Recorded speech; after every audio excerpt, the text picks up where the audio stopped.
Buy with Rob is your best choice when purchasing your new home in the Puget Sound area. Call 360-710-9425 today and get started on the best home buying experience you will ever have.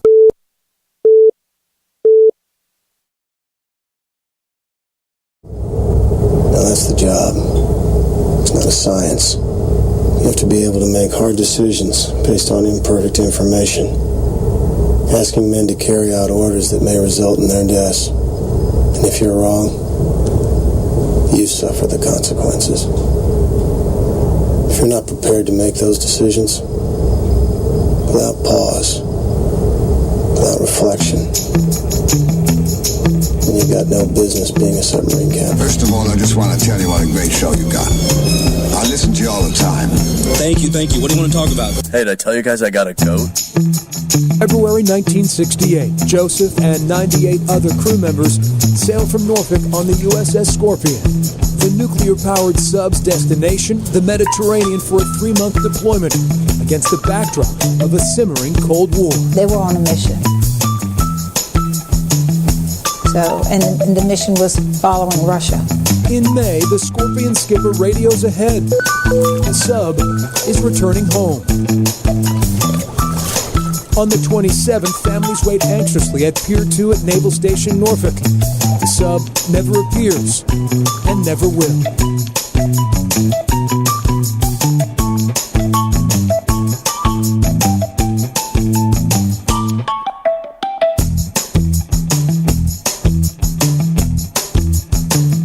Well, good morning, good evening, or good afternoon, wherever you are, whatever you do.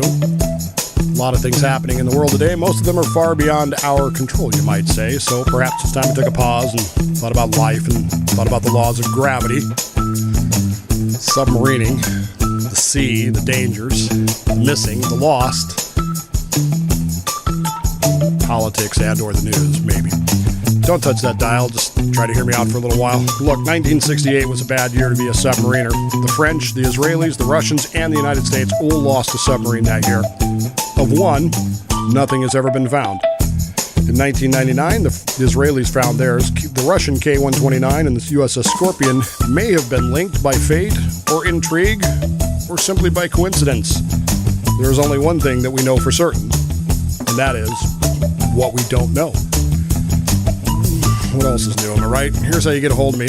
Text machine is area code 209-565-DAVE. That's 209-565-3283. The email is dave@thedavebowmanshow.com. And, of course, we're on the web.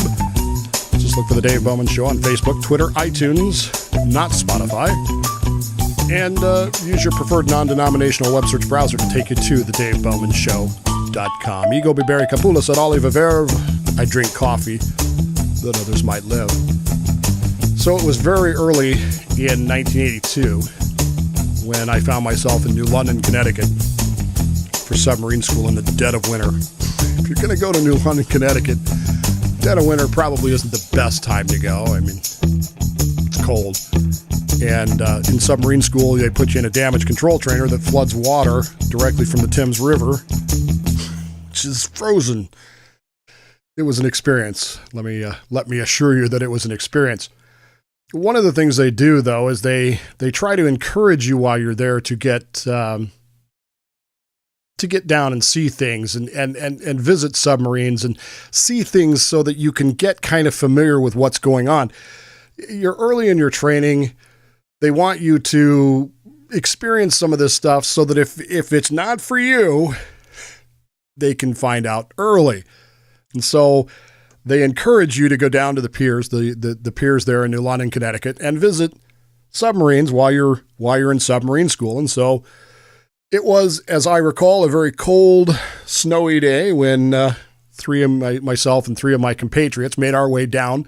What you can't really see there from that picture is that the school is at the top of a hill, and it is quite a climb down to the piers on the Thames River there. But we made our way down there, where in an odd circumstance, and I was actually talking to somebody about this on Saturday, the very first submarine that I ever set foot on, very first one, was this one, the USS Scamp, which happens to be a sister ship of the USS Scorpion. The Scamp was very small, comparatively speaking, certainly compared to the boat that I would end up on later in the Michigan. Tiny, cramped, smelly, dirty, worn out. She had actually just come out of the yards when I saw her. She'd just undergone a refit and was still doing workups, getting ready for her next to last deployment. She would actually be decommissioned in 1988, but she was. There was something special about her, and I'm not really sure how to put my finger on it. They want you to go down and see these submarines because they want you to get, I don't know, they want to find out if you can handle it or not. What I discovered climbing into that boat right there was that this is where I was born to be. I loved everything about that boat. It was small, it was cramped, it was tight, it was technologically, it was a dinosaur. Even in 1982, this boat was over 20 years old. It was, as a friend of mine describes the class, they're very much World War II submarines in technology. They do have a nuclear reactor, and they do have an albacore hull, meaning they have that teardrop shaped hull, but really most of the technology inside of them is very much World War II, post-World War II technology, the torpedo tubes, the sonar, how you steer them, how you do all those kind of things, the hydraulics. I fell in love with that thing. I really did. And I knew right then and there that I wanted to be a sonar tech on one of these fast attack boats, and I dedicated my life to being that until a few weeks later when the Navy said, no, we need you to be something else. And I'm not going to lie to you, I was somewhat disappointed by that, having to go to Dam Neck and become a strategic weapons systems tech, trainee, and eventually a fire control technician ballistic missile. But it's one of those cases where I'm glad the Navy did that. I would have certainly enjoyed that, but I went where the Navy told me they needed me because that's what I agreed to do, and that's the way it is. You end up where you are. I certainly would have never been in the beautiful Pacific Northwest had I gone that route, and I don't regret it. Scamp was a fascinating boat. She is also the sister ship, almost identical in layout and components and all of that, of the USS Scorpion, which was lost on this day, May 22nd, in 1968, which, as I mentioned, was a very bad year for submarines. The French lost a boat, the Minerve, which they have never found, which is weird to me because it's literally, they know where it was. They know exactly where precise position was, but even the famous Jacques Cousteau could not find her on the bottom. She just vanished. It's as if aliens came down and just sucked it up and went, gone. They can't find anything of her. The Israelis lost the Dakar that same summer. The Dakar was transiting from across the Mediterranean from England back to Israel and east of Crete, disappeared. There were a lot of rumors about what had happened to her. The Egyptians at one point claimed that they had sunk her. That turned out to not be true. And there was a lot of, what happened here? Well, in 1999, they did find her, and it was apparent that she suffered some sort of mechanical failure, which caused her to exceed her depth limit, and well, that was that. The Russians lost the K-129, which was a ballistic missile submarine, non-nuclear powered. That story is one for another day. Just Google Project Azorian, Azorian, and you'll see what I mean. That's the submarine that the CIA, using Howard Hughes, built a ship, the Glomar Explorer, to actually raise off the bottom of the ocean for reasons that still don't make a whole lot of sense, but they did it. And the Russians to this day believe that the Americans sank her. They believe that we intentionally sank the K-129. And so when it came to USS Scorpion, the boat lost in May 22nd of 1968, there was a lot of belief, and there's still a lot of belief, that the Russians did it as retaliation for the K-129. And that is part of the problem with this whole thing. It's part of the problem with the whole dealio when it comes to understanding the Scorpion and her loss. What's really remarkable is that in 1985, there was an event. I remember this very well. I was assigned to USS Michigan at the time, and we just happened to be in port when the news broke, and that was that Bob Ballard had found the Titanic. Do you remember this? Bob Ballard, a Woods Hole National Oceanographic Institute scientist and also naval officer, naval intelligence officer, found the Titanic. And there was a great deal of rejoicing, and there was a great deal of interest, and there was a great deal of excitement. And a few weeks later, the National Geographic came out with all the pictures of it, and I couldn't wait to get my hands on that. And it was so thrilling to think that this had happened. And it wasn't until years later that we discovered that the discovery of the Titanic was, in fact, a cover story for Ballard's actual mission, his top secret mission, which was to use the same equipment that he used to explore and find Titanic to examine the wrecks of USS Thresher and USS Scorpion to see if they could determine anything further, particularly about Scorpion's loss. Isn't that fascinating? I will tell you this. I will tell you a sea story that I heard some weeks ago. Again, I don't know the veracity of it. I don't know. But many in the Navy were not surprised when Ballard found the Titanic. There were some in the submarine fleet who, to this day, will tell you that the Navy already knew where it was because we had mapped the seafloor bottoms, and I am told by someone who was there. I was not there, and I do not know this directly myself, but I was told by someone who was there that it was a regular, what's the word for it? Waypoint, I guess. When navigating through the North Atlantic, it was a regular checkpoint. Oh, there's that. There's the Titanic wreck, so we know we're right here, and off we will go. And so when Ballard discovered the Titanic some years later, it was really just a cover mission for the investigation of the USS Scorpion's wreck in the Eastern Atlantic. I don't know if I believe it or not. The guy who told me that, I believe him. I believe that he believes it. I don't know. I wasn't there, and I think anybody that would know would not discuss it. But part of Ballard's mission was to investigate the loss of the USS Scorpion on May 22nd, 1968. As I've said on numerous occasions, there's a lot of mystery here. There's a lot of consternation and a lot of beliefs about what may or may not have happened on that day. Scorpion's mission was secret. It is well established now that she was on her way home from Rota, Spain, from the Mediterranean, her deployment, back to Norfolk, and she was diverted from that for a specific reason to monitor an unusual Soviet naval activity south of the Azores Islands. Now, what that activity was has never really been discussed.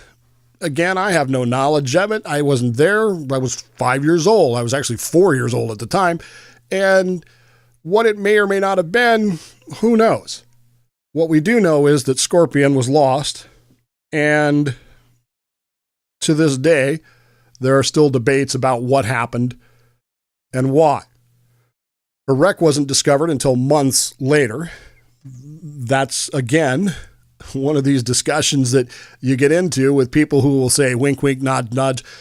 He said knowingly that the wreck was, quote unquote, discovered months later. The theory goes that the Navy always knew where it was because of what, quote unquote, actually happened.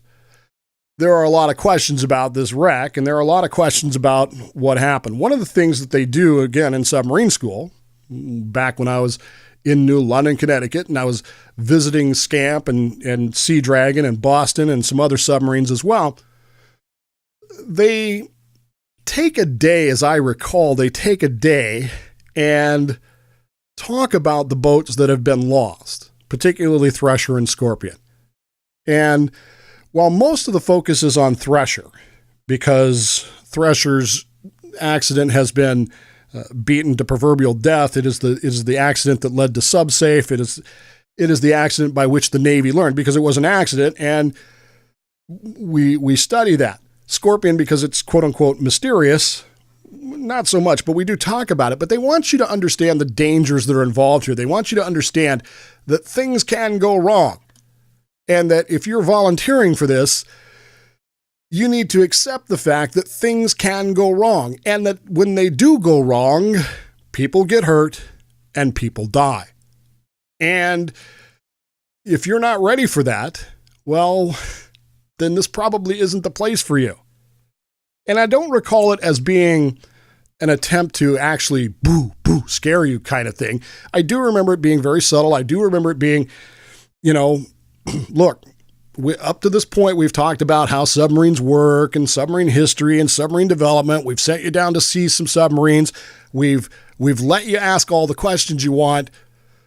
Now we're getting into the real serious stuff. And we're going to be doing escape training here real soon. And all of this difficult physical things that we're going to make you do.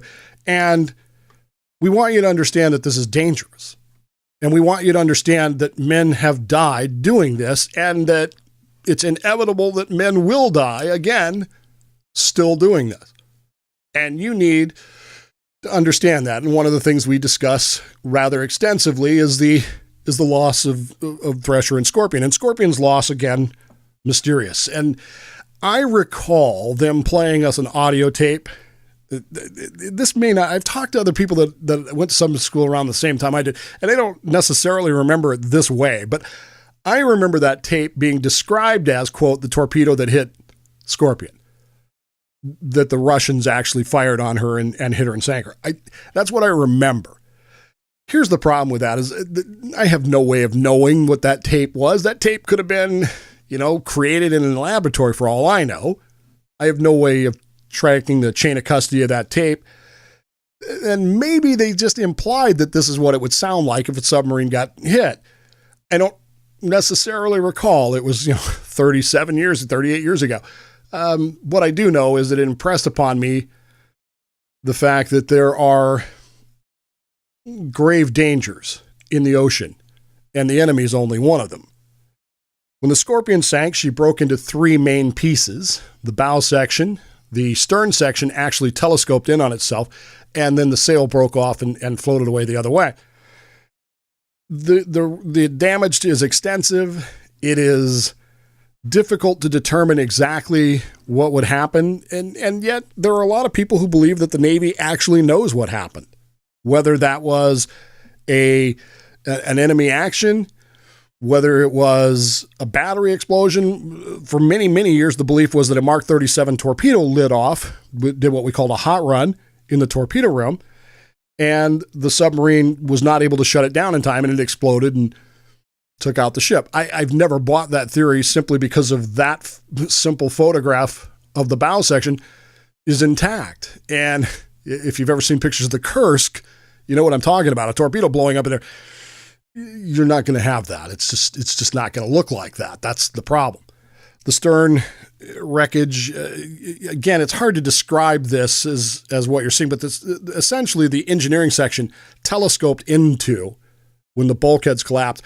And so it got sucked into the ops compartment there, and down she went. Her sail ended up on its side.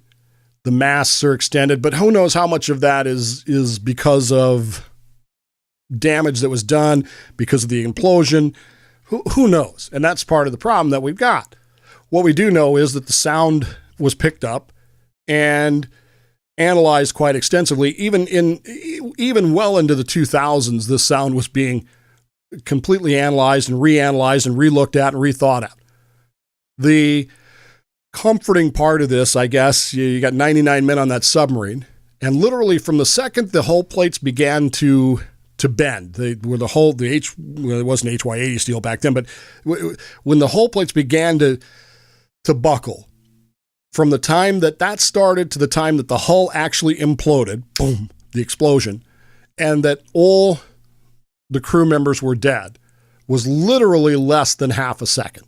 In fact, we're told, one of the things they tell you is that you would never even feel it. You wouldn't even know that it happened because it happens that quick. I disagree with that. I think they knew that this was happening, and I think there's a couple of reasons why they knew that was happening. Number one, you're a submariner. You're trained to know what your submarine is doing, and if your submarine is exceeding test depth, which is the depth at which the submarine is designed to not go deeper than, you're going to know. And you're going to hear the creaking and the crunching and all of that kind of stuff. And, I've taken my boat to test depth. It was not the most comfortable thing in the world. It was interesting, I'll grant you that. And for those of you that are submariners, you'll understand this. I made sure to go to the head and use the head while I was at test depth. So, which is an old thing. But at any rate, you feel differently. The boat has a different feel to it. You'll know. And these guys knew that they were exceeding test depth, and crush depth is usually just a bit beyond test depth. Yeah, test depth is a safety measure. If we think for the record, I mean, just for example, if we think the boat will implode at, say, 500 feet, we never go below 250 feet. Just because that gives you a safety margin. So you can kind of get the idea here. As Scorpion went deeper, they knew. They knew what was going to happen. They knew all about Thresher. They knew what was coming. And the other thing the reason we know this is because there's some weird stuff. I mean, I've read about this thing for years, and I came across this last year. There's a body that is dressed in escape clothing. So apparently at least one crew member tried to get out of the submarine before it imploded, or did get out before it imploded. And who knows? There's a lot of disturbing things. We tell you all this to remember these guys. There are any number of books you can read about this. Ken Sewell wrote a couple of books that deal with the K-129 and the Scorpion, and I've had him on the show. We actually interviewed him some years ago. Again, I believe that he believes what he says. I don't know that I believe it because, again, I haven't physically seen the evidence that he says that he's seen. Ed Offley wrote another book called Scorpion Down, which is similar, and both books have the same basic idea, which is that the Scorpion was sunk in retaliation for the loss of K-129 by the Soviets, who firmly believed that the Americans sank her. Neither of these two guys believe that, by the way, but the Soviets did. And in the process of this, the breaking of codes, the giving of codes by the spies, John Walker, enabled them to pinpoint Scorpion's location and her orders and kill her.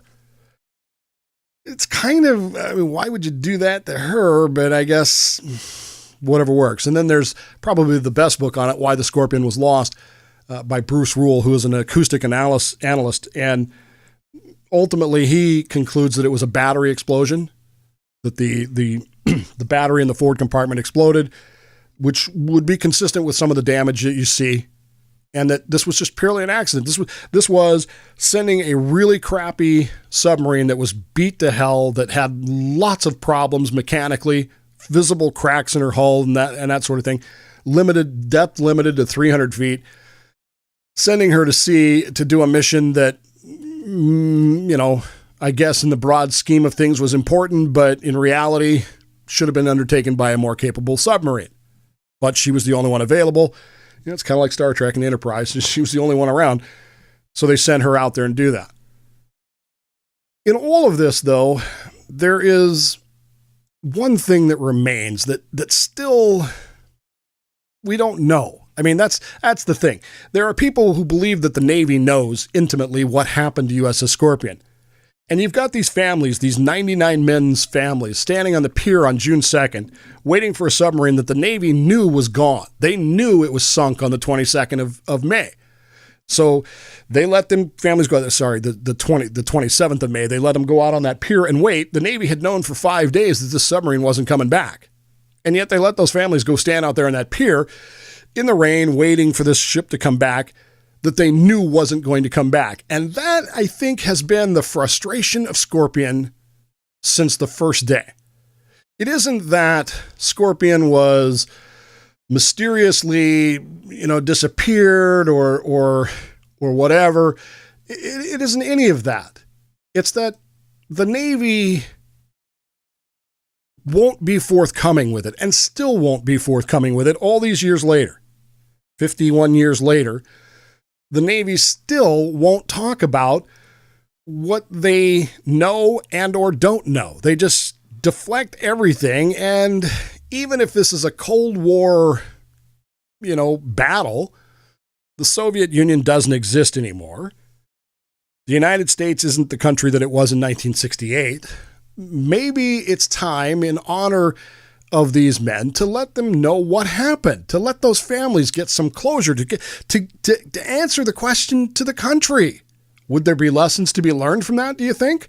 Where we look at it and go, well, this is how these kinds of things, wars have started, Mr. Ambassador, over things like this. Now, maybe there's truth in the idea that the Russians did it because we sank the K-129. I don't think that we did. And the fact that we recovered it later is kind of indicative of that. But maybe there are lessons to be learned in all of this and misunderstandings and how to correct those things. But more importantly, there are families. 99 men died that day in less than a second. 99 men whose families have no idea. There's a post on my Facebook feed this morning from one of the daughters of one of those men, the last man to report, who got on the boat in Rota, Spain as she was headed home. And a few days later was gone. 51 years. There's no answers. The one thing that we know about Scorpion is that we don't know what actually happened. Does the Navy know? That's a good question. All the people who handled the investigation originally are dead. They're long since passed on. But they left writings, and they're classified, and there are photographs that have never been released, and there are things about this that aren't known. Is it time to release it? I think it is. I think it's time for the truth to be known. And I've said this as a historian. The only way to interpret what's happening today is to understand the past. Was this a giant misunderstanding? Was it an accident that got, because the government wouldn't talk about it, got conflated into something else? There are people that are not going to believe it even if it was. I know that. But I think those families deserve that closure. And I think we all submariners would kind of like to breathe easier about it. That's what I think. I got to get going. Take the time right now. Tell the people that matter in your life you love them very much. You'd miss them if they weren't there.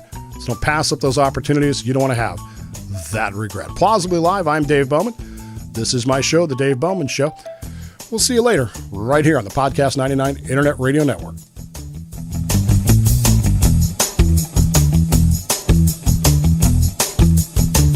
The Dave Bowman Show is a Slippery Fish Entertainment production for the Podcast 99 Internet Radio Network.